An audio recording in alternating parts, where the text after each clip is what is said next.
사랑하는 성도 여러분, 우리 하나님 앞에 나아갈 수 있는 특권이 오늘도 주어져 있습니다. 하나님은 오늘도 우리에게 말씀하실 것이고 은혜를 베풀어 주실 것입니다.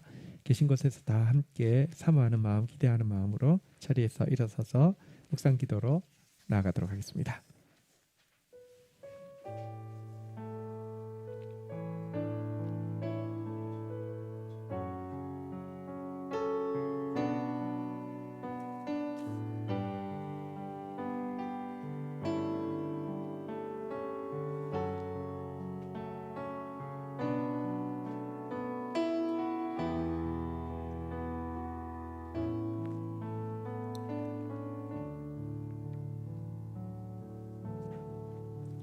크신 하나님 아버지, 우리는 무지하고 연약하고 항상 요동하는 존재입니다. 이런 우리가 하나님 앞에 나아갈 수 없고 하나님께 기도할 수 없고 하나님의 음성을 들을 수 없다면 무슨 희망이 있겠습니까? 그러나 은혜로우신 아버지께서는 낮고 실패한 자리에서도 항상 우리를 붙들어 주시고 우리의 소리를 들어주시고 반가운 음성 들려주심을 알기에 감사드립니다. 우리의 무지가 크지만 마치 하나님도 알지 못하는 것처럼 낙담하지 않게 하시고 우리의 상황이 어렵지만 마치 하나님의 손길도 구원하지 못하는 것처럼 절망하지 않게 하시고 우리의 죄가 크지만 마치 하나님의 용서도 미치지 못하는 것처럼 자책하지 않게 하옵소서. 우리의 우매무지함을 우리보다 잘 아시지만 우리보다 우리에게 더 큰 기대를 가지고 계신 아버지여, 우리의 실수조차 우리를 하나님께 더 가까이 인도하게 하는 것이 되게 하시어 오직 아버지 하나님의 우리를 향한 믿음이 승리함을 찬양케 하옵소서. 주의 교훈으로 우리를 인도하시고 후에는 영광으로 우리를 영접하실 아버지의 사랑을 찬양하고 경배합니다. 오늘도 우리 가운데 임재하셔서 영광 받아 주옵소서. 우리를 새롭게 하여 주옵소서. 예수 그리스도의 이름으로 기도 올립니다. 아멘.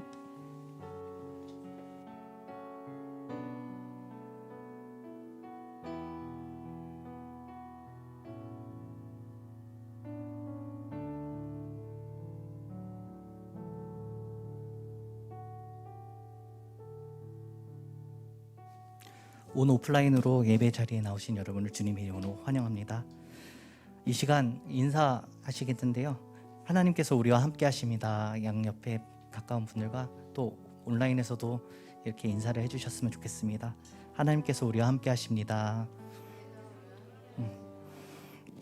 네.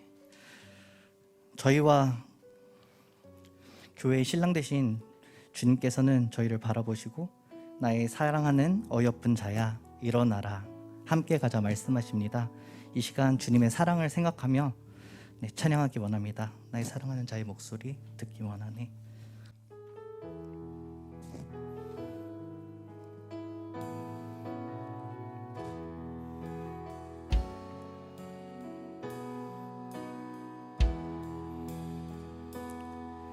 나의 사랑하는 자의 목소리 듣기 원하네. 나의 사랑 나의 어여쁜 자야 밤이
주님께서는 저희를 어여쁘게 보시고 사랑하는 자야라 불러주십니다. 저희 또 한번 주님을 생각하며 이러한 주님의 사랑을 생각하며 찬양하기 원합니다. 나의 사랑하는 자의 목소리를 듣기 원합니다.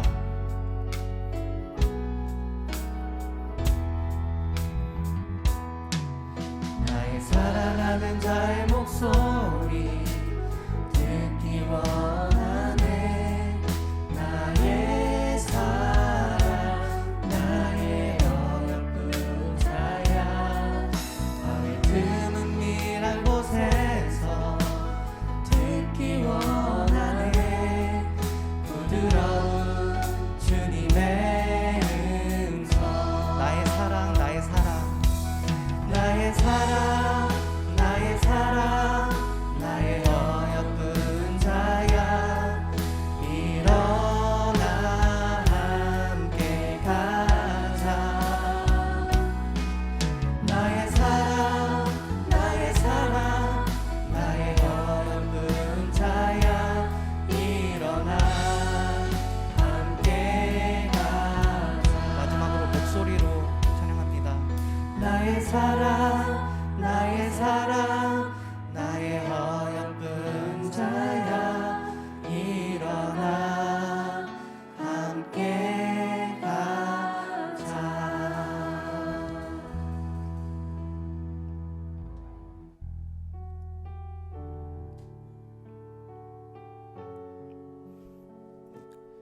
전쟁과 질병 또 국내 상황이 많이 혼란스럽고 저희의 의지와 상관없이 저희는 힘든 상황 가운데 고통 가운데 있습니다. 이때만큼 주님께서 주시는 평안과 또 평화가 중요한 때가 없는 것 같습니다. 저희 이 시간 주님께서 주시는 평안과 평화를 간구하는 기도하는 마음으로 찬양하기 원합니다. 평안을 너에게 주노라.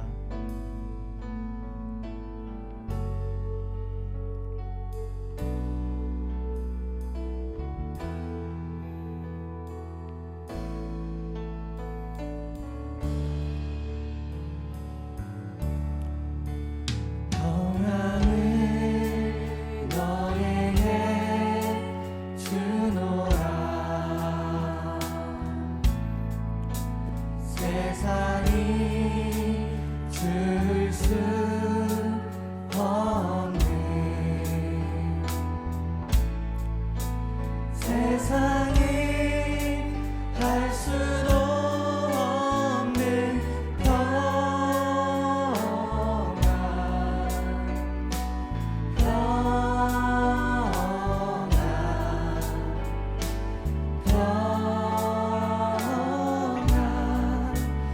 너를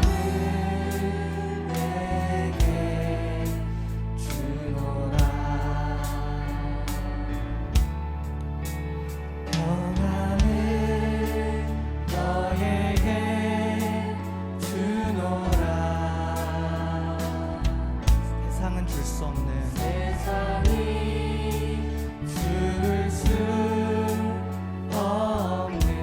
세상은 알 수 없는 평안 세상이 할 수도 없는 평안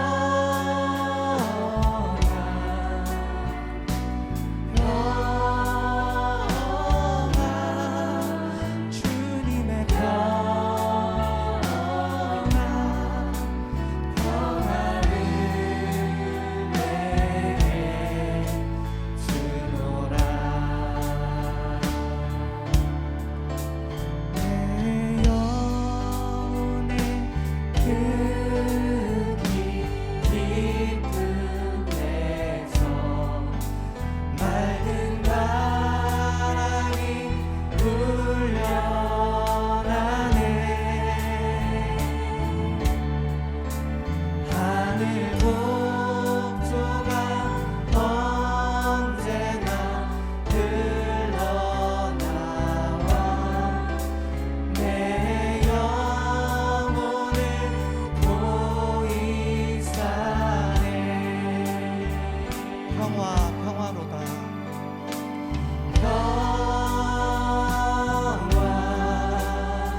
하나님 평화는 내 마음속에 솟아난 이 평화를 깊이 그친 고뇌로다.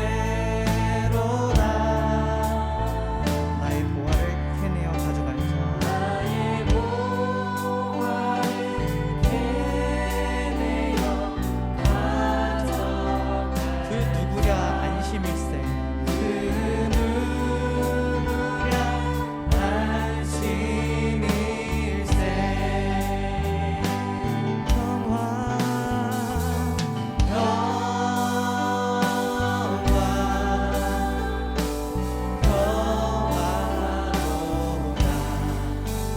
하늘 위에서 내려오네.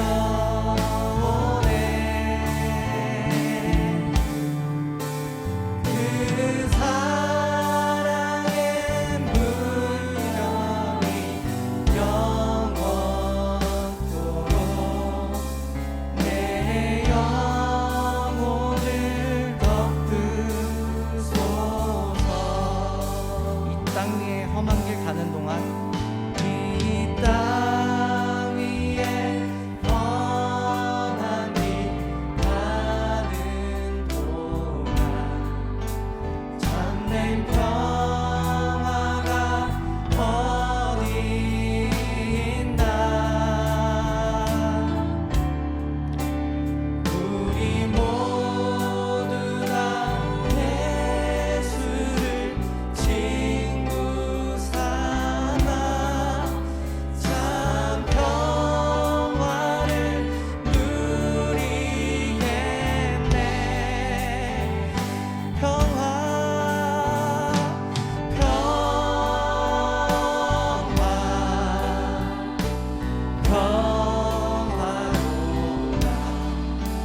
하늘 위에서 내려오네.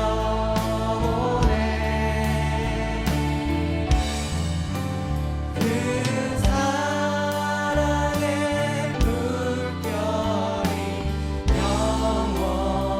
영원토록 내 영혼을 덮으소서.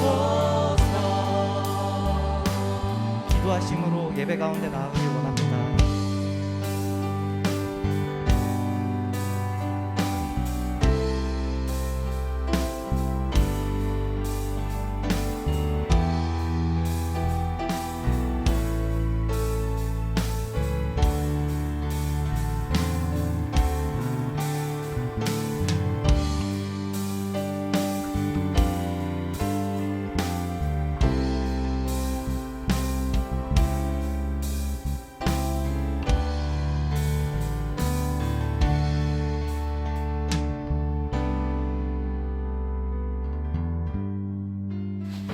말씀의 만나가 풍성한 다음 세대에 교회 오신 여러분을 진심으로 환영합니다.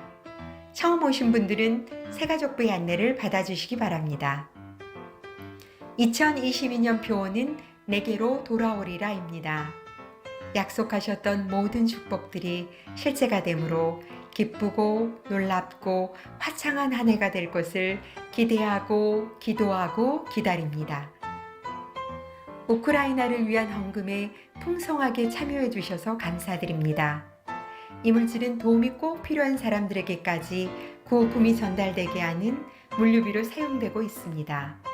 기사와 트럭의 안전을 위해서, 전쟁이 속히 종식되도록, 악이 승리하지 못하도록, 교회가 새롭게 힘을 얻도록, 고통 가운데 있는 백성들이 하나님의 위로를 얻도록 기도해 주시기 바랍니다. 4월 4일 월요일부터 15일 금요일까지 새벽 5시 30분과 금요일 저녁 8시 30분에 12통 물붓기 기도회가 열립니다. 자신의 전적인 무능과 하나님의 전적인 전능을 함께 고백하며 12통의 물을 제물 위에 붓던 엘리야의 심정으로 드리는 이 특별 기도회를 위해 다 함께 기도로 준비해 주시기 바랍니다. 3월 한 달 동안은 오미크론 확산으로 인해 주중 예배와 교육부서 예배가 온라인으로 드려지고 있습니다. 격리와 치료 중에 있는 성도들을 위해서, 기저질환이 있는 분들 중에서 위중증 환자가 발생하지 않도록, 그리고 이 마지막 고비를 잘 넘기고 온 교회가 새로워질 수 있도록 중보 부탁드립니다.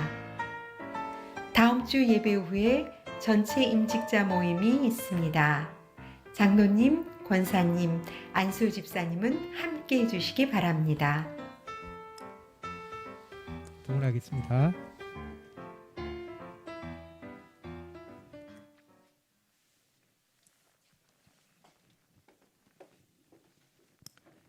하나님 감사합니다. 하나님께서 특별히 아시고 뽑아 백성 삼으신 주의 자녀들이 주님 앞에 나왔습니다. 주님을 향한 사랑과 믿음과 헌신을 고백합니다. 기쁘게 받으시고 영원한 가치를 위하여서 깨끗하게 사용되어지도록 주님 축사하여 주시옵소서. 혼란스러운 세상 가운데 있지만 하나님 주시는 기쁨이, 하나님 주시는 의가, 하나님 주시는 평화가 넘치게 하여 주시고 넉넉히 사명 감당하며 축복의 통로로 살아드릴 수 있도록 붙들어 주옵소서. 예수님의 이름으로 기도 올립니다. 아멘.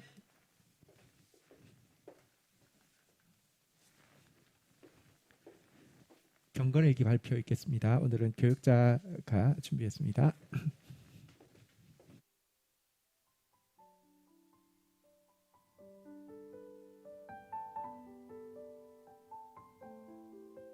네, 3월 25일 금요일 사무엘상 27장 1절에서 12절을 묵상하였습니다. 제목은 다윗의 잘못된 결정입니다.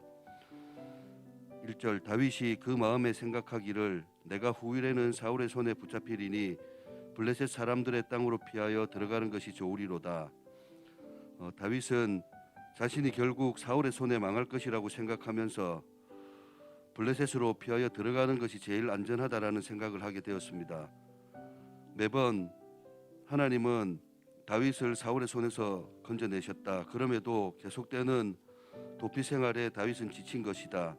그래서 하나님을 바라보지 못하고 다윗 자신의 생각에 따라 잘못된 결정을 내리고 만 것이다. 생활이 힘들고 상황이 어려워지자 자기 생각으로 인간적인 대책을 세우고 있는 것이다. 오늘 이 말씀을 나에게 적용시켜 본다. 나는 현재 신학대학원을 휴학하고 있다. 많은 사람들이 왜 복학하지 않느냐고 묻는다. 빨리 목사가 되라고 하는 것이다. 그런데 나의 삶은 그렇게 쉽게 복학할 수 있는 상황이 아니다. 갚아야 할 빚이 많이 남아있다. 목사가 되는 것보다 빚 갚는 것이 더 먼저라는 생각으로 대학원 3학년에서 휴학을 하고 있다. 그래서 열심히 돈을 벌고 있다. 다윗의 도피 생활만큼이나 참 힘들다. 그래서 그런지 하나님께 묻기보다 나의 생각이 앞서는 경우가 참 많다. 오늘 본문의 다윗에게 공강이 많이 가는 이유다. 이런 잘못된 결정에서도 하나님은 은혜를 베푸신다.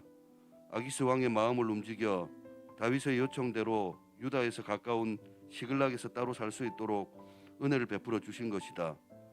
다윗의 하나님은 나의 하나님이시다. 하나님은 나를 사랑하시되 끝까지 사랑하실 것이다.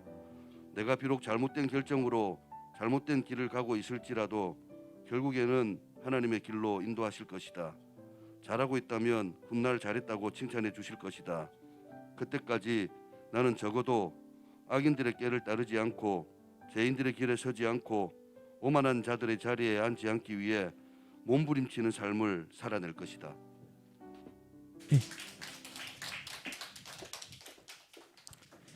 귀한 고백 감사합니다. 오늘 우리 공동체 주시는 말씀 크게 받는 마음으로 함께 자리에서 일어서시겠습니다. 에스라서 9장 3절부터 10절 15절까지 전체 내용인데요. 그 중에서 우리 3, 4, 5절 같이 한번 읽도록 하겠습니다. 한 목소리로 받들어 읽겠습니다. 시작. 내가 이 일을 듣고 속옷과 겉옷을 찢고 머리털과 수염을 뜯으며 기가 막혀 앉으니 이에 이스라엘 하나님의 말씀으로 말미암아 떠드는 자가 사로잡혔던 이 사람들의 죄 때문에 다 내게로 모여오더라. 내가 저녁 제사 드릴 때까지 기가 막혀 앉았더니 5절 드릴 때에 내가 근심 중에 일어나서 속옷과 겉옷을 찢은 채 무릎을 꿇고 나의 하나님 여호와를 향하여 손을 들고 6절까지 읽겠습니다. 말하기를 나의 하나님이여 내가 부끄럽고 낯이 뜨거워서 감히 나의 하나님을 향하여 얼굴을 들지 못하오니 이는 우리 죄악이 많아 정수리에 넘치고 우리 허물이 커서 하늘에 미침이니이다. 아멘. 자리에 앉으시겠습니다. 읽은 본문 말씀 가지고 이스라엘을 변화시킨 에스라의 참회 기도라는 제목으로 하나님 말씀을 나누도록 하겠습니다. 여러분, 이스라엘은 한 나라이지만 동시에 신한 공동체이기도 합니다. 그래서 지금으로 이야기하면 한국 교회처럼 이렇게 교회를 상징하는 것이기도 합니다. 그런데 신한 공동체인 이스라엘에서 역사상 단 한 번도 사라지지 않은 악습이 있습니다. 그게 무엇이냐고 하면 우상 숭배입니다. 여러분, 이스라엘은 민족으로서 처음 출발하는 광야에서부터 금송아지를 숭배했고요. 바알 신앙, 아세라 신앙, 심지어 후반부에는 자녀를 불에 태우는 몰렉 신앙까지 한 번도 역사상 우상 숭배가 그친 적이 없습니다. 그런데 이 말을 듣고 그렇다고 하면 이스라엘 백성들이 하나님의 성전에 나아가는 것을 등한히 하거나 하나님께 제사하는 것을 등한히 했나 보다라고 생각하실 텐데 그렇지는 않습니다. 이들은 나라가 멸망할 때까지 열심히 성전에 올라갔고요. 열심히 제물을 바쳤습니다. 심지어 지금 에스라는 배경이 나라가 망했다가 포로 잡혀간 자리에서 귀환한 때를 이야기하고 있는데요. 이때마저도 열심히 성전을 재건했고 이 일에 필요한 제물을 드리는데도 헌신적이었습니다. 하지만 그들에게 있었던 이 여호와의 성전에 나아가서 제사 드리는 이 신앙은 말씀에 순종하는 것에 방점이 찍힌 게 아니라 하나님께 드리는 의식에 방점이 찍혀 있었다는 것입니다. 지금 말로 하면 이런 것입니다. 너 요즘 신앙생활 하니? 물으면 나 지난주에도 교회 갔다 왔어. 이렇게 답한다는 것입니다. 너 요즘 신앙생활 어때? 물으면 나 요즘 열심히 예배드리고 있는데 이렇게 답한다는 것입니다. 그들의 신앙의 핵심이 말씀이 아니라 이 성전에 나아가서 예배드리는 의식에 있었다는 것입니다. 그런데요, 말씀 없는 의식은 우상 숭배와 혼합하게 돼 있고요. 그러니까 예배도 드리면서 하나님도 섬기면서 바알도 동시에 섬겼던 것입니다. 뿐만 아니라 말씀 없는 의식은 그거 자체가 우상 숭배와 동일하다는 것입니다. 아니 그래도 그게 좀 너무 지나친 말 아닌가요? 그래도 우리가 점집에 가서 귀신한테 물어보는 것보다는 성전에 와서 하나님 앞에 예배하고 묻는 게 사실은 좀 나은 거 아닐까요? 아니 상당히 많이 나은 것 아닐까요? 라고 이야기할 수 있는데요. 아닙니다. 성경이 그렇게 이야기합니다. 말씀 없는 신앙은, 말씀 없는 기독교는 그거 자체가 우상 숭배라고 이야기하고 있습니다. 여러분, 우리가 참 신앙을 가졌느냐? 우상 숭배, 실질적으로는 무늬만 신자지 우상 숭배자냐는 많은 차이를 나타냅니다. 삶의 목표가 다르게 만들고요. 삶을 살아가는 방식도 전혀 다르게 만듭니다. 참된 신앙을 가지게 되면요, 삶의 목표가 한번 따라하겠습니다. 나눔, 섬김, 희락, 하나님께서 받은 물질을 가지고 축복의 통로가 돼서 어떻게 나눌까? 하나님께서 주신 자리를 가지고 사람들을 어떻게 섬길까? 하나님께서 주시는 경건한 기쁨, 그걸 희락이라고 하죠. 그 희락이 최고 가치 있음을 알고 내가 어떻게 하면 경건한 기쁨을 누릴까? 이거에 집중하게 되고요. 그런 삶을 살게 되면 삶의 방식이요. 한번 따라하겠습니다. 정직, 인자, 구별됨. 여러분 그런 목표를 향해 가지고는요 갈수록 더 예민해집니다. 그래서 옛날에는 쉽게 했던 그냥 하얀 거짓말도 나중에는 그거마저도 조심하게 되고요.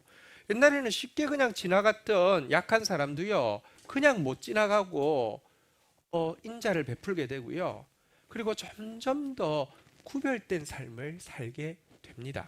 그런데요, 우리가 무늬만 기독교 신앙을 가지고 있고 기독교 의식에 참여한다 할지라도 실질적으로는 우상 숭배자라고 하면 우리 삶의 목표는 반드시 물질, 권력, 쾌락에 딱 가 있게 됩니다. 어떻게 하면 돈을 더 많이 벌까? 어떻게 하면 더 높은 자리 갈까? 어떻게 하면 나도 수고해가지고 벌고 가졌는데 내가 좀 나를 즐겁게 할까? 여기에 집중되게 되고요.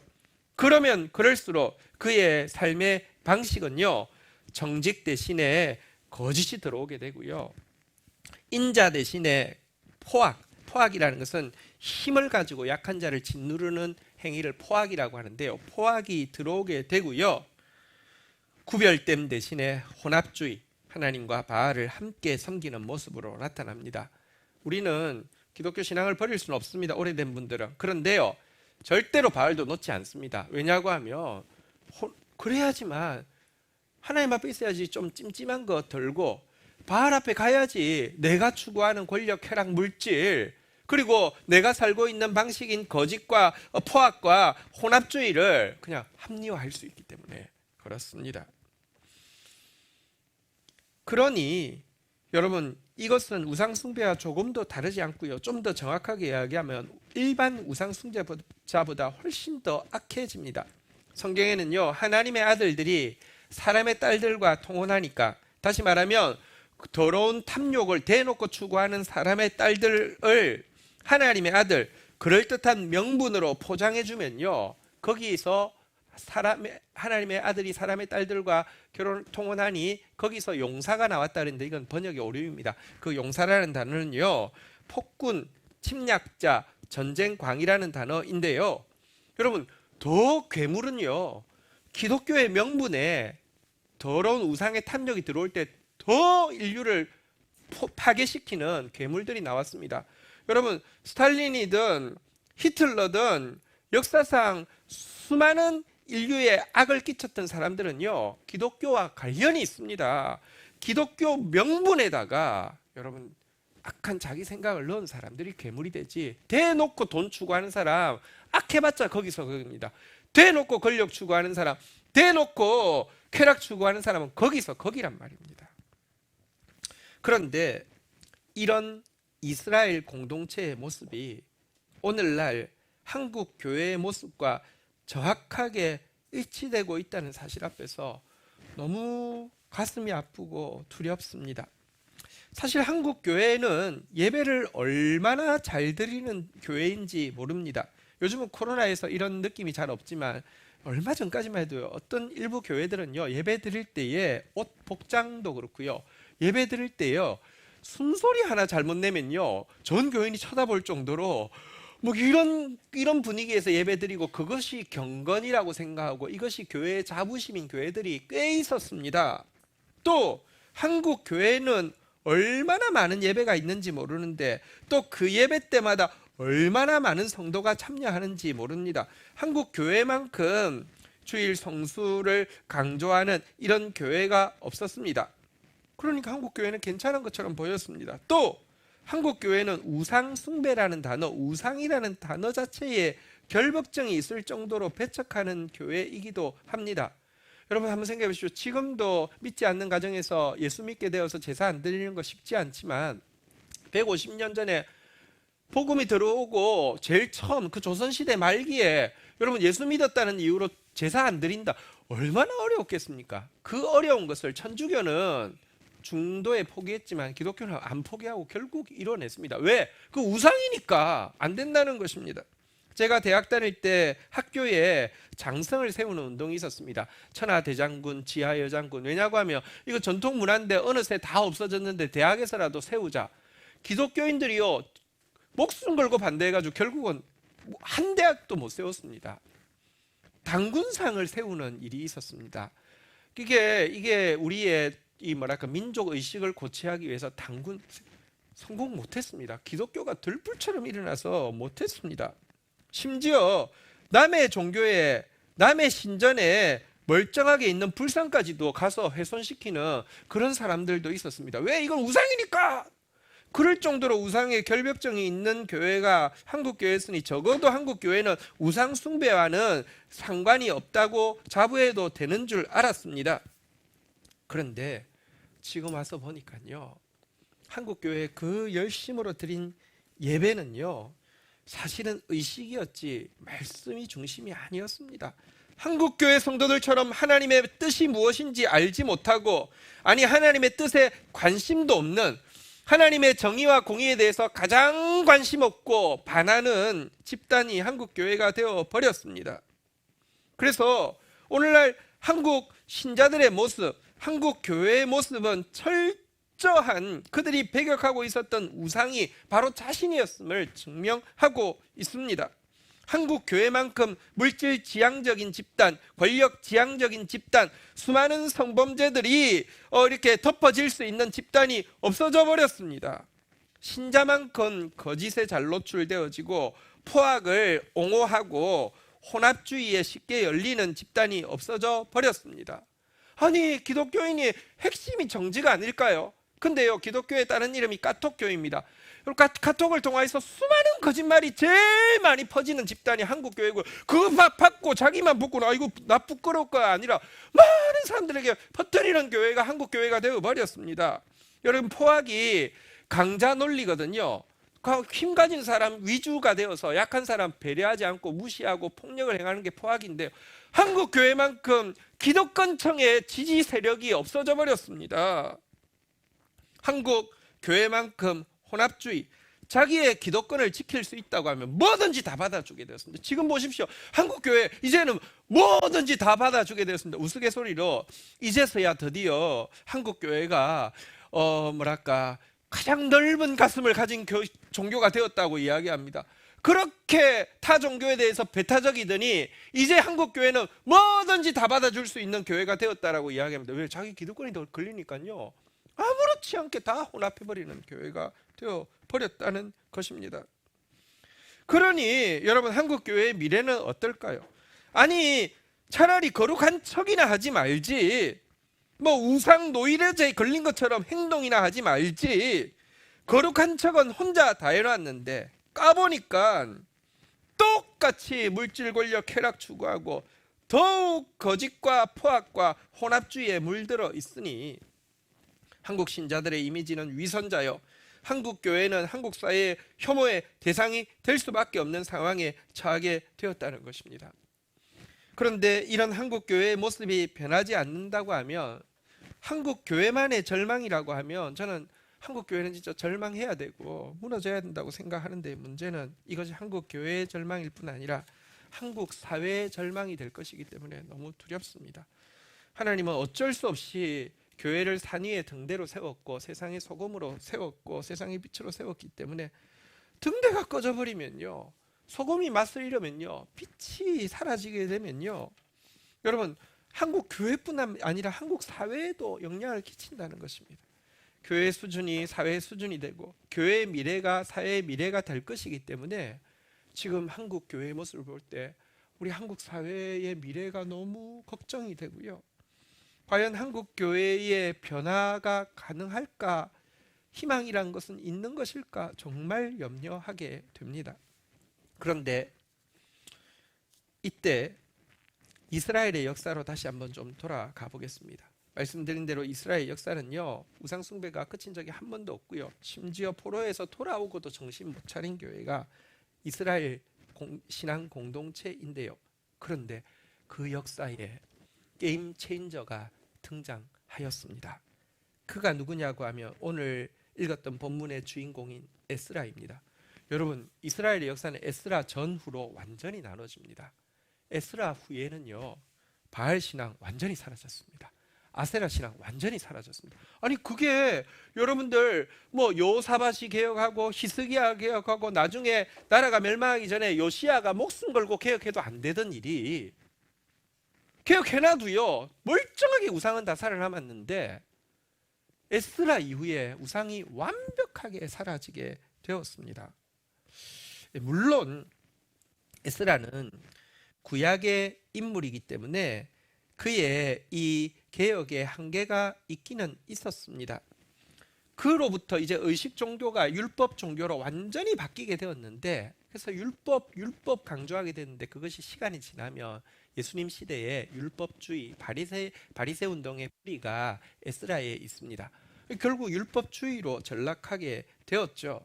율법주의란 내가 율법을 잘 지켰으니 나는 이래도 돼 하는 공로와 교만을 합리화시켜 주는 것이건 잘못된 것입니다. 그러나 분명히 에스라의 이 운동은 역사의 새로운 장을 연 것은 분명합니다. 의식 중심의 종교를 율법 중심의 종교로 바꾸어 놨죠. 그것이 물론 율법주의로 전락했지만 이것을 통해서 율법을 지킨다는 것은 내 지정의로 할 수 있는 것이 아니라 성령의 지정의로만 가능하구나. 그걸로만 말씀을 깨닫고 사랑하고 지킬 수 있구나. 그리고 내 공로가 아니기 때문에 자랑할 것이 아무것도 없는 은혜구나라는 것을 깨닫는 신약의 새 시대가 들어오기 위해서는 에스라의 개혁 운동이 반드시 필요했던 것입니다. 그런데 에스라가 어떻게 이스라엘을 변화시킬 수 있었을까요? 도대체 무슨 일을 했을까요? 그가 이스라엘을 변화시킨 가장 결정적인 힘은 오늘 본문인 에스라서 9장에 나와 있는 그의 참회 기도입니다. 이것 때문에 오늘 제목 한번 따라해 보겠습니다. 이스라엘을 변화시킨 에스라의 참회 기도. 자, 도대체 그의 기도가 어떤 것이었기에 그렇게 끊어지지 않는 우상 숭배를 끊고 율법 중심의 말씀 중심의 새 역사를 열 수 있었는지 그의 기도를 생각해 보려고 합니다. 먼저 간단하게 에스라에 대해서 설명을 하고 넘어가겠는데요. 에스라는 두 가지 신분이 있습니다. 한번 따라하겠습니다. 제사장, 율법학자. 성전에서 제사를 드린 제사장이기도 했고, 근데 백성들의 율법을 가르치는 율법학자이기도 했습니다. 그래서 에스라서 자체도 두 부분으로 나누어져 있습니다. 전반부는 성전을 재건하는 것에 대한 기록을 남겼고요, 제사장으로서. 후반부는 율법을 재건하는 부분을 남겼는데요. 성전 재건은 사실 에스라에서 이루어진 것이 아니라 1차로 포로 귀환한 사람들에 의해서 이루어졌습니다. 많은 방해가 있음에도 불구하고 헌신으로 또 하나님의 기적으로 19년 만에 성전을 재건하는 과정을 에스라는 하나도 남기지 않고 자세히 기록을 했습니다. 이것이 1장부터 그 6장까지의 내용에 담겨 있습니다. 에스라는 2차 포로 귀환을 이끌었습니다. 소수의 무리를 이끌고 이스라엘로 올 때 기대가 가득 찼습니다. 성전이 세워져 있으니 우리 백성들이 이제 또 하나님의 기적 가운데 성전 재건을 완성했으니 얼마나 변화되어 있을까 하고 와서 봤더니 아무것도 변화되어 있지 않았습니다. 똑같았습니다. 진노의 채찍을 맞고 기적적으로 성전을 재건하는 경험을 했음에도 불구하고 실생활은요, 여러분, 여전히 거짓되고 여전히 포악하고 여전히 혼합주의 가운데 있었습니다. 특별히 그를 더 기가 막히게 한 것은 이스라엘 포로에서 돌아온 사람 소수밖에 안 되는데 그들이 다 여호와의 율법을 어기고 우상 숭배자들과 아무렇지 않게 거래할 뿐만 아니라 결혼까지 대부분이 하고 있었다는 사실 때문이었습니다. 이때 드린 참회의 기도가 오늘 본문의 내용인데요. 자, 그의 참회의 몇 가지 특징이 나타나고 있습니다. 첫 번째 특징은요, 한번 따라하겠습니다. 죄악을 크게 여기는 참회. 자, 3절부터 한번 좀 보도록 하겠습니다. 3절, 4절. 내가 이 일을 듣고 속옷과 겉옷을 찢고 머리털과 수염을 뜯으며 기가 막혀 앉으니, 4절 같이 읽겠습니다. 시작. 이에 이스라엘 하나님의 말씀으로 말미암아 떠는 자가 사로잡혔던 이 사람들의 죄 때문에 다 내게로 모여오더라. 내가 저녁 제사 드릴 때까지 기가 막혀 앉았더니. 이스라엘 백성들의 모습을 보고 여러분, 기가 막혀 앉아 있었습니다. 속옷과 겉옷도 찢어버렸고 머리털과 수염도 뜯어버렸고 기가 막혀 앉아 있었습니다. 한동안 앉아 있었더니 2차 포로 귀환했던 사람들이 말씀으로 말미암아 떠는 하나님의 말씀을 경외하는 소수의 무리들이 같이 왔거든요. 이 사람들이 다 모여왔습니다. 그리고 이 민족의 죄에 대해서 같이 아파했습니다. 그럴 때 힘을 얻고 일어난 게 아니라 그때까지도 할 말이 없어서 기가 막혀 앉아 있었습니다. 그는 이 죄를 심각하게 여겼고요, 충격을 받았고 부끄러움에 사로잡혀서 요즘 말로 하면 멘붕이 온 것입니다. 도대체 이 멘탈이 정리가 안 될 정도로 이 문제를 심각하게 크게 여겼습니다. 그러나 저녁 제사 때가 되니까 그는 또 제사장이기도 하니까요. 5절 한번 볼까요? 저녁 제사를 드릴 때에 내가 근심 중에 일어나서 속옷과 겉옷을 찢은 채로 무릎을 꿇고 나의 하나님 여호와를 향하여 손을 들고 제사 때가 되었는데요. 근심 가운데 일어나기는 했는데 제사장은 복장이 있지 않습니까? 속옷 겉옷 찢은 그 상태에서 또 제사장은 일어나서 백성들을 축복해야 되는데요. 무릎을 꿇은 상태에서 하나님 앞에 나아가는데요. 나아가면서도요. 6절 이어지는 6절 한번 볼까요? 같이 한번 읽도록 하겠습니다. 시작. 말하기를 나의 하나님이여 내가 부끄럽고 낯이 뜨거워서 감히 나의 하나님을 향하여 얼굴을 들지 못하오니 이는 우리 죄악이 많아 정수리에 넘치고 우리의 허물이 커서 하늘에 미침이니이다.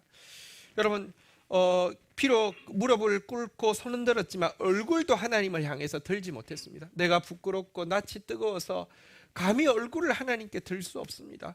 우리 죄악이 내 정수리에 넘쳤습니다. 허물이 하늘에 미쳤습니다. 라고 이야기하고 있습니다. 여러분 죄를 대수롭지 않게 여기고 회개를 싸구려로 만드는 사람을 통해서는 어떤 변화도 일어나지 않습니다.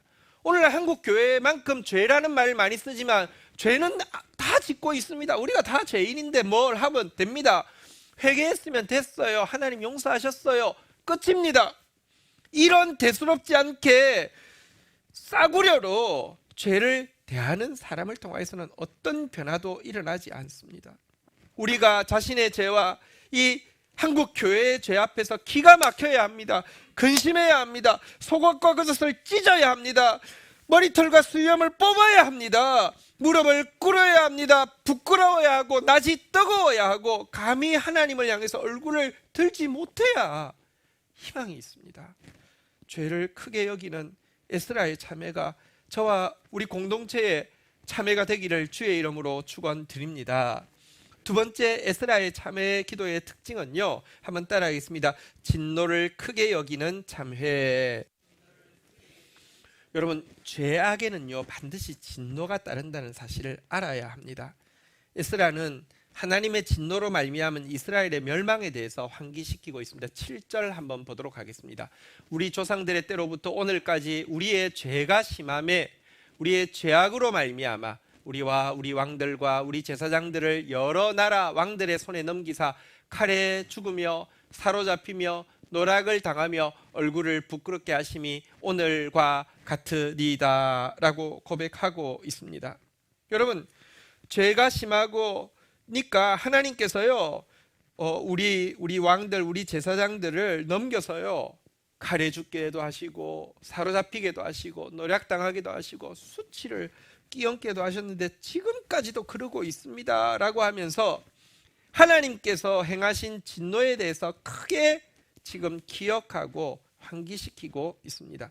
기억하십시오. 우리가 착각합니다. 하나님은 사랑의 하나님이라고 이야기합니다. 예, 맞습니다. 그러나 동시에 하나님은 진노의 하나님이십니다.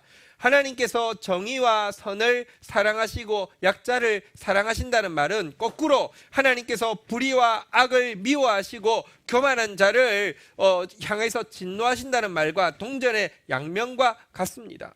모든 성경에 나오는 위대한 신앙인들은 하나님의 사랑을 알 뿐 아니라 하나님의 진노의 두려우심도 아는 사람이었습니다. 모세는 이렇게 고백하고 있습니다. 누가 주의 노여움의 능력을 알며 누가 주의 진노의 두려움을 알리이까? 바울도 이렇게 권면하고 있습니다. 우리는 주의 두려우심을 알므로 너희에게 권면하거니와. 하나님의 두려운 분이신 줄 알아야 합니다. 하나님의 진노를 가볍게 여기고 대수롭지 않게 여기고 그러니까 진노 받고도 조금 지나면 또 잊어버리고 해가지고는요 어떤 변화도 일어날 수 없습니다. 우리도 하나님 앞에서 사실은 사랑하시기 때문에 매질하신 적이 많습니다. 그 진노들 크게 여겨야 되고요 잊지 않아야 합니다. 하나님의 진노를 크게 여기는 저와 우리 공동체 되기를 주의 이름으로 축원드립니다. 세 번째는요 한번 따라하겠습니다. 은혜를 크게 여기는 참회. 그의 참회에 보면 하나님의 은혜를 베푸신 은혜를 크게 여기고 있음도 알게 됩니다. 8절 한번 보시겠습니다. 이제 우리 하나님 여호와께서 우리에게 잠시 동안 은혜를 베푸사 얼마를 남겨두어 피하게 하신 것은 우리를 그 거룩한 처소에 박힌 못과 같게 하시고 우리 하나님이 우리 눈을 밝히사 우리가 종로로 사는 중에 조금 소생하게 하셨나이다. 지금 보십시오. 이스라엘 백성이 지금 거룩한 처소에 박힌 못처럼 이렇게 딱 붙어 있게 하신 것은, 한번 따라하겠습니다. 잠시 동안 은혜를 베푸사 얼마를 남겨두어 조금 소생하게 하셨나이다. 지금 우리가 지금 누리고 있는 하나님의 성전에 못처럼 박혀 있는 이것은 잠시 동안 은혜 베푸셔서 얼마를 남겨두셔서 조금 소생한 것이다 라고 이야기하고 있는데, 이 말은 잠시, 얼마, 조금이라는 단어를 쓴 것은 하나님이 베푸신 은혜가 작다는 뜻이 아닙니다.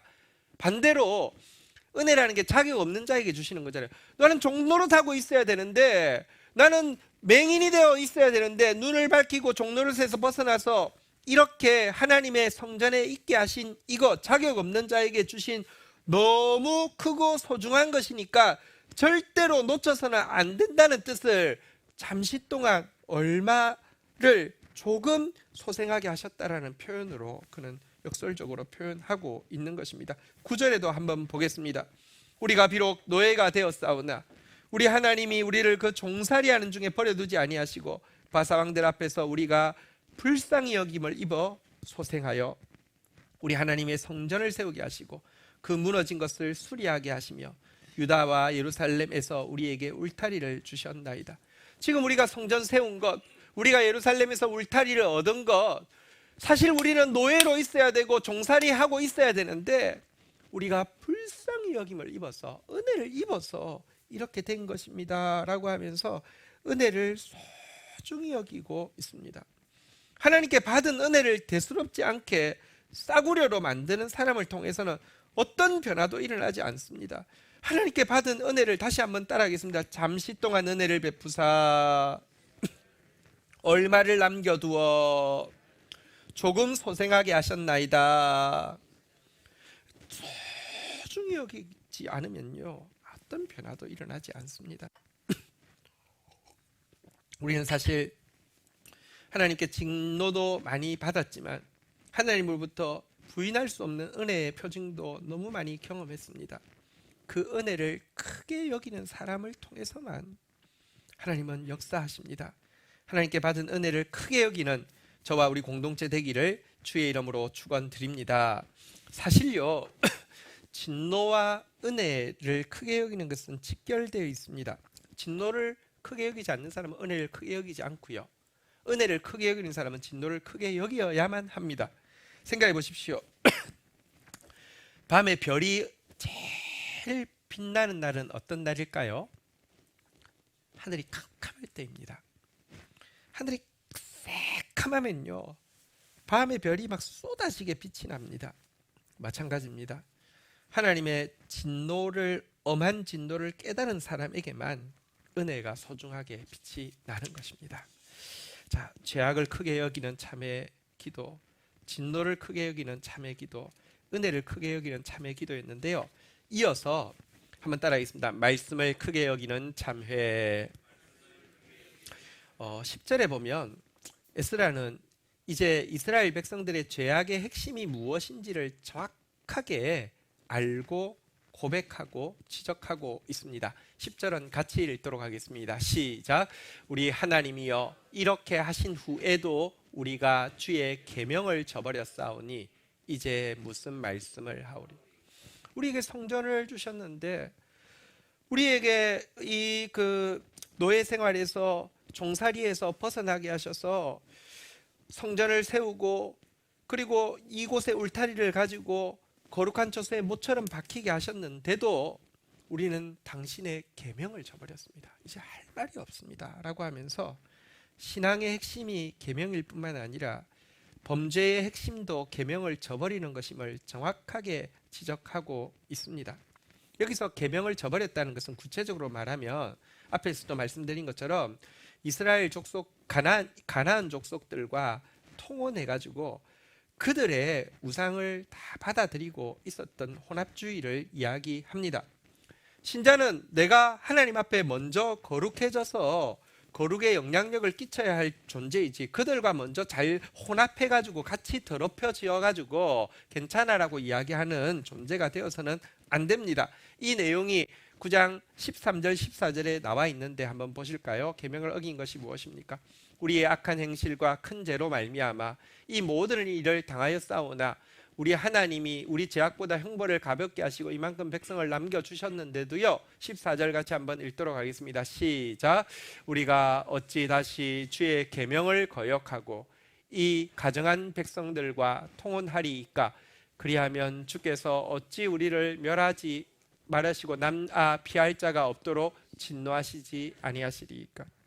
하나님께서 가나안 땅을 다 썰어버리라고 너무 부정한 죄가 가득 찼기 때문에 썰어버리라고 했는데 이스라엘 백성들이 그들을 썰어버리지 않았을 뿐만 아니라 그들보다 더 악해져서 멸망당했습니다.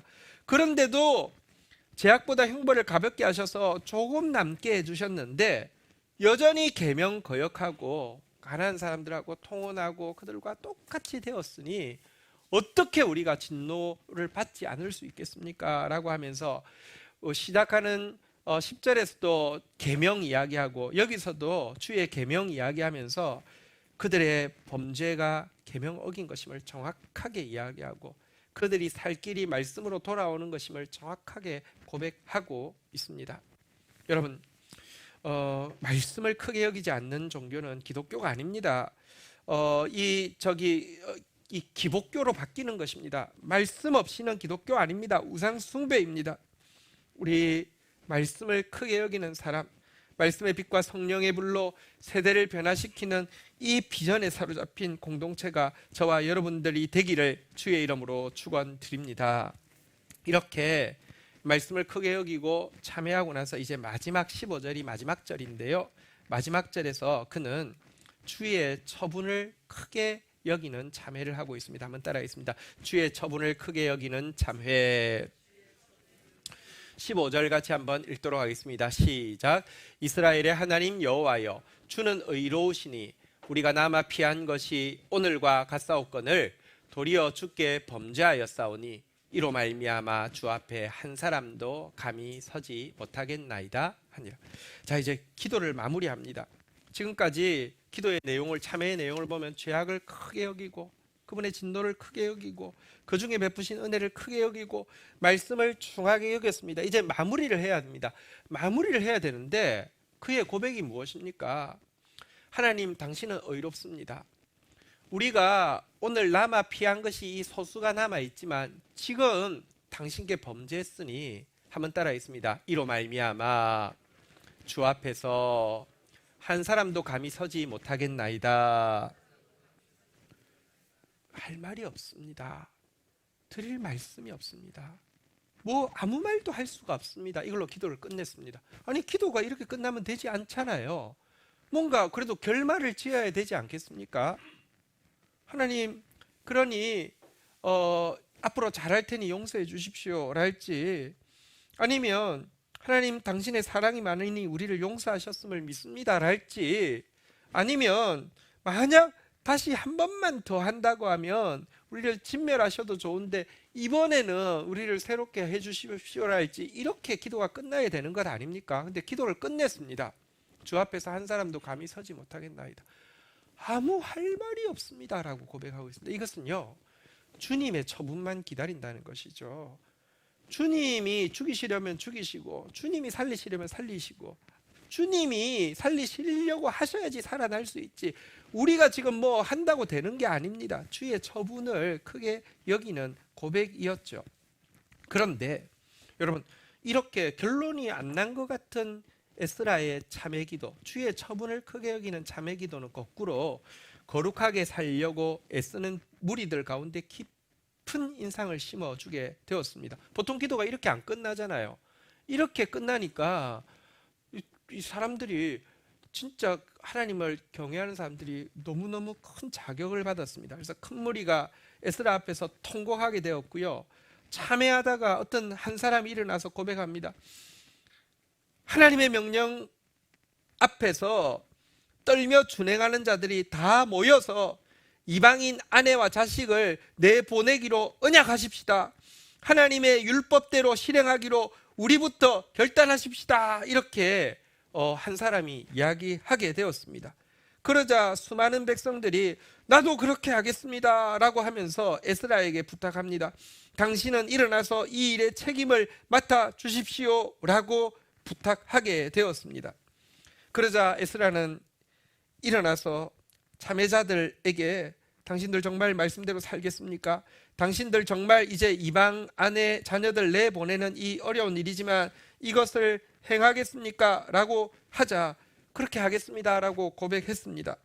자, 그런데요, 이렇게 맹세가 일어나고 정화운동이 시작되었지만 에스라가 어떻게 한 줄 아십니까? 이어지는 10장 6절에 보면요, 이 정화운동이 일어날 때 이렇게 했습니다. 같이 한번 읽어볼까요? 시작.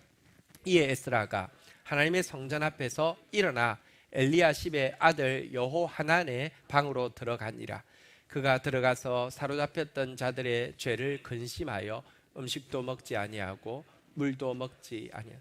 그 성전 앞에서는 사람들이 일어나라고 하고 막 맹세하라고 하고 앞장서라고 하니까 그렇게 했는데요, 사람들 없는 어떤 사람의 개인의 방에 들어가서는 여전히 다시 쓰러져서 물도 먹지 않고 음식도 먹지 않고 탄식하면서 있었습니다. 지금쯤 되면 하나님 보셨죠? 이제 사람들이 일어납니다. 역시 하나님 일하십니다. 할렐루야. 저에게 플랜을 주십시오. 저에게 조직을 주십시오. 이 일을 할 수 있는 어떤 사람들을 맡겨주십시오. 돈을 맡겨주십시오가 아닙니다. 퍼즐로 앉아서 금식하며 그냥 있었습니다. 정말로 주의 처분을 크게 여겼고요, 그가 아까 기도를 마무리하지 않은 것처럼 끝낸 것이 하나의 퍼포먼스가 아니라 정말 진심으로 하나님의 처분 아니면 안 된다고 고백하고 있는 모습임을 알게 됩니다. 그런데 바로 이처럼요, 하나님의 처분만을 기다리는 그의 이 하나님의 처분을 크게 여기는 그의 모습이 진짜 변화를 일으켰다는 것입니다. 말씀드렸죠. 여러분, 여호사밧도 안 됐고 히스기야도 안 됐고 요시야도 안 됐는데요, 인간이 해서 안 되는 것인데 하나님이 하셔야 된다고 하면서 그냥 금식하면서 쓰러져 있는 그를 통하여서 진짜 우상 숭배가 단절이 되게 되었다는 것입니다. 하나님께서 이 에스라의 기도를 기쁘게 받아주셨고요, 이스라엘 민족이 변화되어지는 기적을 일으켜 주신 것입니다. 한 번만 더 기억해 볼까요? 한번 따라하겠습니다. 죄악을 크게 여기는 참회, 진노를 크게 여기는 참회, 은혜를 크게 여기는 참회, 말씀을 크게 여기는 참회, 주의 처분을 크게 여기는 참회. 이 한 사람의 기도로 하나님께서요, 상달하시고는 있을 것 같지 않던 이스라엘의 변화를 이루어내십니다. 사실은 에스라 한 사람이 바르게 기도드린 것이지만 하나님은 이스라엘 전체의 기도로 받아주셨습니다. 사실요, 3절부터 15절 사이에 우리라는 단어가 몇 번 나오는지 아십니까? 28번 나옵니다. 에스라는 혼자 기도하는 게 아닙니다.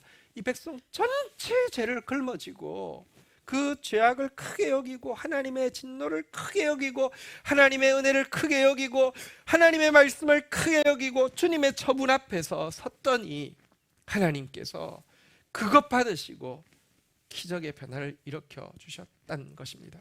한번 생각해 보십시다. 만약 이 순간 에스라의 참회가 없었다고 하면 이스라엘은 어떻게 되었을까요? 사실 굉장히 소수의 무리만 돌아왔는데 전부 통혼하고 있었습니다. 아니, 모국어도 거의 모르는 상태에서 다 이방 사람들과 결혼하고 이방 사람들하고 똑같이 생활합니다. 똑같은 거 추구하는데 단지 안식일에 성전에 가는 것 외에는 차이가 없었습니다. 이 민족이 존속할 수 있었을까요? 이 신앙이, 여호와 신앙이 전수될 수 있었을까요? 끝났습니다. 한 사람의 기도가 이런 변화를 만들었습니다. 물론 아직도 이스라엘은 율법주의죠. 아직도 우리 이스라엘 민족이어서 우리가 뭐 할 수 있다고 생각합니다. 예수의 은혜를 받아들이고 있지 않습니다. 그러나 어느 날 자기로서는 안 된다는 거 깨닫고 예수의 은혜로 돌아올 것입니다. 그러나 어쨌든 에스라 한 사람이 있었기 때문에 이스라엘이 있고 이스라엘의 신앙이 전수될 수 있었습니다. 그렇다고 하면 여러분, 아직 우리에게 희망이 있습니다. 한국교회의 모습을 적게 볼 수는 없습니다. 한국교회의 제약의 모습을 적게 볼 수는 없습니다. 앞에서도 나눈 바대로 이렇게 타락한 교회가, 이렇게 속히 타락할 수 있는 교회가 있나 싶을 정도입니다. 우리의 권력사랑, 물질사랑, 쾌락사랑과 우리의 거짓과 강포와 혼합주의를 생각할 때 절망적입니다.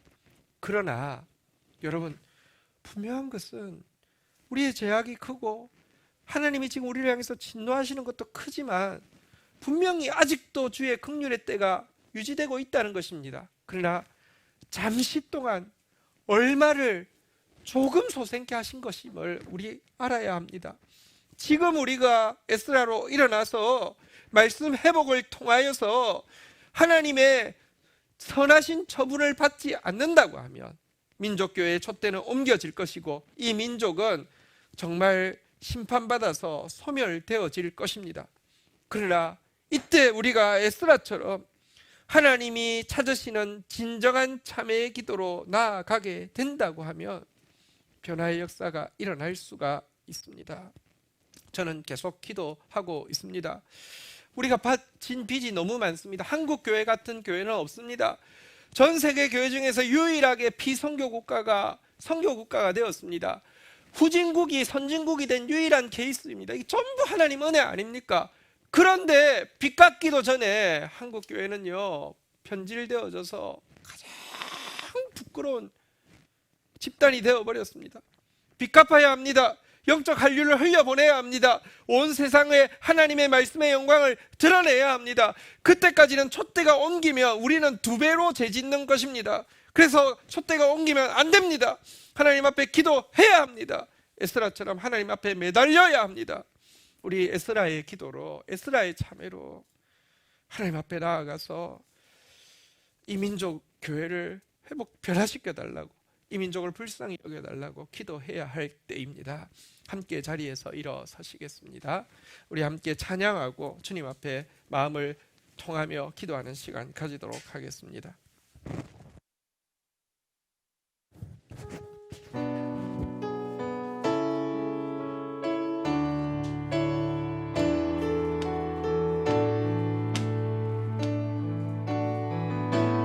나의 백성이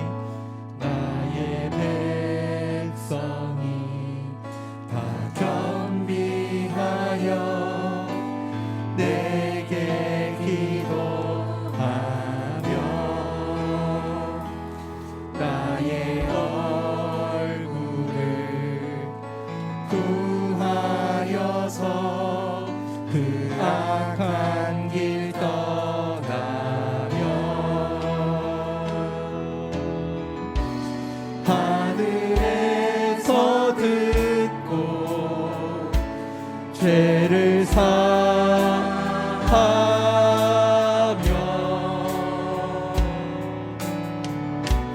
그들의 땅을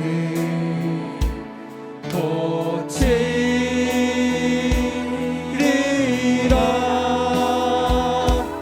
아버지여 고쳐주소서.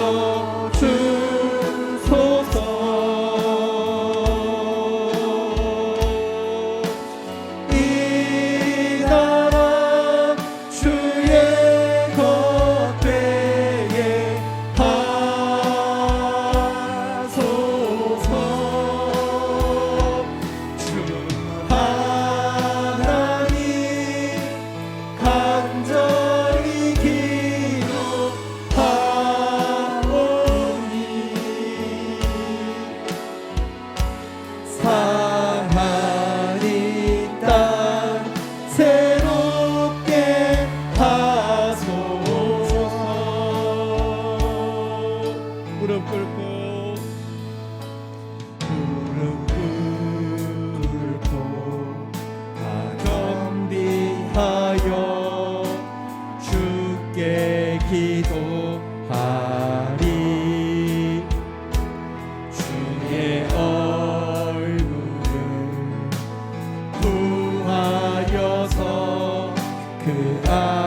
임하소서.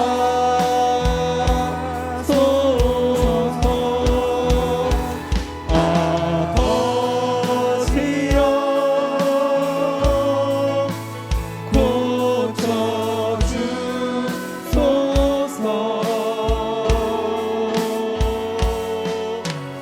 이 나라 주의 것 되게 하소서.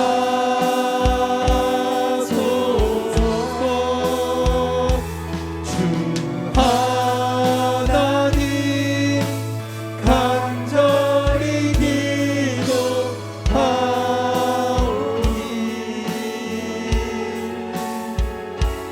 상한 이 땅 새롭게 하소서.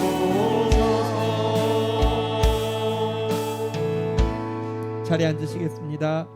우리 이 시간 같이 에스라 한 사람의 기도를 들으시고 이스라엘 민족의 역사를 바꾸신 주님, 우리 주님 앞에 그 한 사람 찾으시는 주님 앞에 에스라처럼 나아가 참여하는 시간 가지기를 원합니다. 우리의 죄악을 크게 여기고 하나님의 진노를 크게 여기며 하나님의 은혜를 크게 여기고 하나님의 말씀을 크게 여기며 정말 주님의 처분을 크게 여기면서 두렵고 떨림으로 우리 주님 앞에 민족교회를 변화시켜 달라고, 한국 사회를 새롭게 해달라고, 우리 빚 갚을 수 있는 은혜를 달라고, 촛대를 옮기지 말아 달라고 우리 주의 이름 고백하며 기도하며 나가도록 하겠습니다. 주여, 주여, 주여, 주님,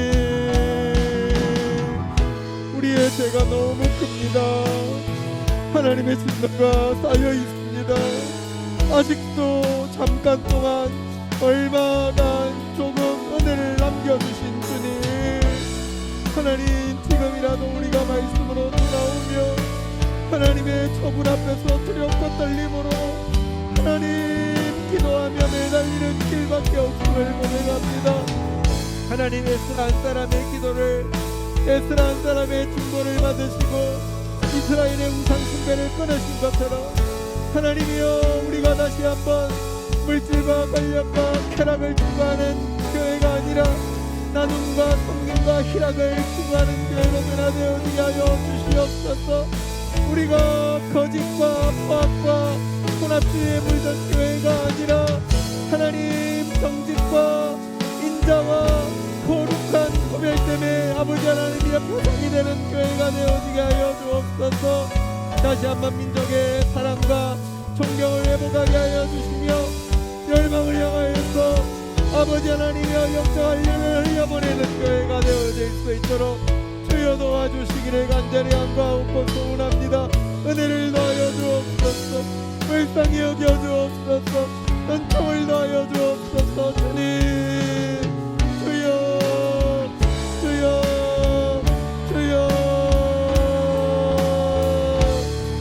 함께 중보하며 나가겠습니다. 나라와 민족을 위하여, 교회와 열방을 위하여, 구원받을 영혼, 믿지 않는 가족의 구원을 위하여, 치유받을 영혼, 회복될 영혼들 위하여, 미래 교회 주역이 될 다음 세대들을 위하여, 우크라이나 땅에서 전쟁이 종식되도록, 악이 승리하지 못하도록, 교회가 회복되어지도록, 말할 수 없는 고통 가운데 있는 자들에게 한도가 임하도록, 또 들여진 물질을 통하여서 그 많은 구호품들을 전달하는 데 사용하고 있는데요. 지금도 15톤 트럭과 3.5톤 트럭이 전국을 돌고 있습니다. 안전하게 도움이 필요한 사람들의 손에 잘 들려질 수 있도록 우리 주의 이름 3번 고백하며 기도하겠습니다. 주여, 주여, 주여. 하나님 감사합니다. 하나님, 민족교회의 이 철저한 우상 숭배 앞에서 할 말이 없습니다. 하나님, 이것이 진짜 변화되어질 것 같지 않고 이것 때문에 촛대가 옮길 수밖에 없음을 인정하지 않을 수 없습니다. 한마디도 할 수가 없습니다. 감히 주 앞에 설 수도 없습니다. 그러나 주님, 아직까지도 잠시 얼마 동안 조금 긍휼을 남겨두신 이유는, 아직까지도 우리에게 에스라의 말씀을 듣게 하신 이유는, 우리 한 사람 우리 한 공동체가 에스라가 되어서라도 에스라처럼 참회함을 통하여서 민족을 새롭게 하시고 부어주신 특별한 은혜에 소중하게 만들어 온 세계에 빚갚으라 하심임을 고백합니다. 주여, 한국교회를 불쌍히 여겨 주시옵소서. 우리의 이 크고 무지막지한 죄를 주님 어찌하오리까? 하나님의 쌓여있는 진노를 어찌하오리까? 아직까지도 베풀어 주시고, 아니 전 세계의 어떤 민족도 경험하지 못한 부흥을 경험하게 하신 그 은혜를 어찌하오리까? 하나님, 우리가 하나님 말씀 없이는 안 됨을 깨닫고 말씀으로 영적 한류를 흘려보내기를 소원하며, 아버지, 작은 공동체가 몸부림치고 있습니다. 우리를 불쌍히 여겨주시고 올해 내게로 돌아오리라. 동서남북의 다음 세대가 내게로 돌아오리라. 바다의 부와 열방의 재물이 내게로 돌아오리라. 영적 한류를 온 세계에 흘리어 보내시겠다고 하신 약속이 자격 없고 구할 근거가 없지만 주님의 은혜로 허락하여 주시기를 원합니다. 하나님의 처분만을 기다리오니 우리를 불쌍히 여겨 주시옵소서. 민족교회의 죄를 용서하여 주시옵소서. 우상숭배가 끊어지게 하여 주시옵소서. 다시 한번 민족의 사랑과 존경을 회복하는 교회가 되어지게 하여 주시옵소서. 열방에 빚갚을 수 있도록 은혜를 더하여 주옵소서. 예수 그리스도의 이름으로 기도 올립니다. 아멘. 네, 우리 교회에 주신 특별한 은총의 그 방편이 12통 물붓기입니다. 우리 4월 3일부터 이제 2주간 진행되어지는데요. 기도가 많이 필요한 순간입니다. 한 주간 기도로 잘 준비해 주시기를 부탁드리겠습니다. 지난 주일까지 우크라이나를 위한 헌금 총 1,846만 8,434원 들어와서 바로 송금을 했고요.